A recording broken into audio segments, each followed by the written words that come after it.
breaking connections to the world. Empowering language on humanity. Let's bring the world of learning in one channel. Welcome to Business Combinations English TV. Hello everyone! We are now in the last lesson for the school year, and as early as now, let me congratulate you for completing all the self-learning modules in this school year. This year might be tough for all of us, but we are made learning possible. So again, congratulations! This is Teacher Lani, your English teacher for today. Now, we are in quarter 4, week 8, and our most essential learning competency is deliver a self-composed speech using all the needed speech conventions. And its enabling competencies are: first, use the correct production of the sound of English when delivering a manuscript or memorized speech in oration, in a declamation, or in a dramatic monologue. Second, deliver a manuscript or a memorized oral speech with ease and fluency before an audience. And lastly, use effective nonverbal communication strategies, gestures and body movements and eye contact, etc. Class, how good are you in delivering a speech? Can you still remember your scores in self-audit in week 7? What is your level of proficiency? In the previous module, practical advice and tips were presented to help you hone your skills in speech delivery. This week, you're going to apply them as you deliver your self-composed speech. But what is a good speech delivery? The more passionate you are about your subject, the more motivated you are to deliver it successfully. Good delivery is a process of presenting a clear, coherent message in an interesting way. Now, we're going to talk about speech convention. Split your speech into 3 areas to arrange it and make it easier for your audience to understand your point: introduction, main body, and conclusion.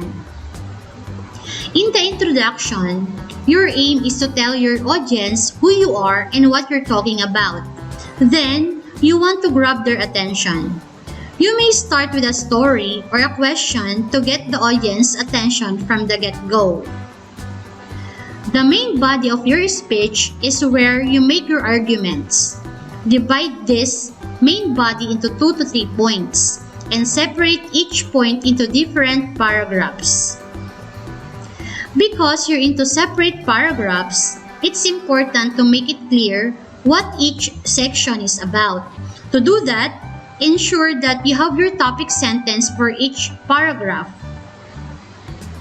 At the end comes the conclusion. A good conclusion takes everything you said and sums it up. It finalizes the speech and clarifies to the audience what the most important points of the speech were. Here are some of the effective nonverbal communication strategies. First, posture.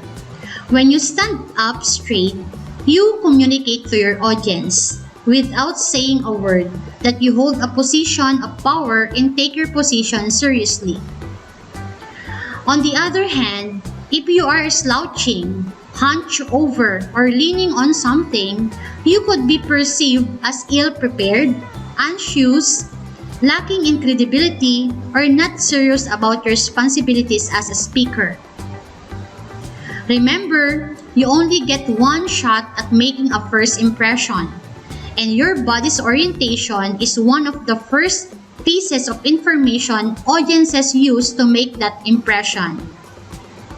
Second, facial expressions. Appropriate facial expressions can help you connect with your audience and reinforce the content of your speech. Do not forget to be natural and authentic. Third, gestures. Don't put your hands in your pocket, for this prevents you from gesturing freely. People who use their hands for gesturing appear more open and honest to the audience. Therefore, gestures should be an integral part of your speech. Remember, gestures should be natural and purposeful. Vary your gestures.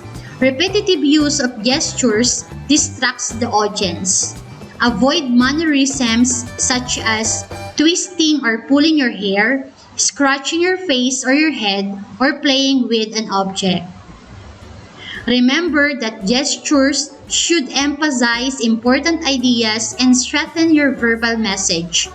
Consider which gestures to use before your speech and practice using them during your rehearsal. Fourth, dress. Dress properly and appropriately if you want your audience to take you seriously. Wearing the proper attire will make you look more confident and professional. Make sure not to overdress, as they may distract your audience. Fifth, self-presentation. When you present your speech, you are also presenting yourself. Self-presentation, sometimes also referred to as poise or stage presence, is determined by how you look, how you stand, how you walk to the podium, and how you use your voice and gestures. Your personal appearance should reflect the careful preparation of your speech. And lastly, variety.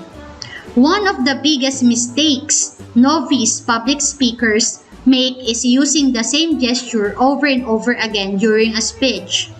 While you don't want your gestures to look fake, you should be careful in including a variety of nonverbal components while speaking. You should make sure that your face, body, and words are all working in conjunction with each other to support your message. How can you deliver an effective speech? First, speak about something you are interested in. Make the speech about something you are genuinely interested in. By playing to your strengths, you'll make it so much easier for yourself. Second, follow the basic speech structure. By following the structure of a typical speech, introduction, body, and conclusion, you are making it easier for the observer or listener to process the information of your speech, which increases the likelihood that your message is well received. Third, write an outline and focus on the key points.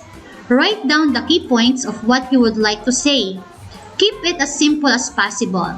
Bullet points work well. This is going to make your speech come off as less scripted.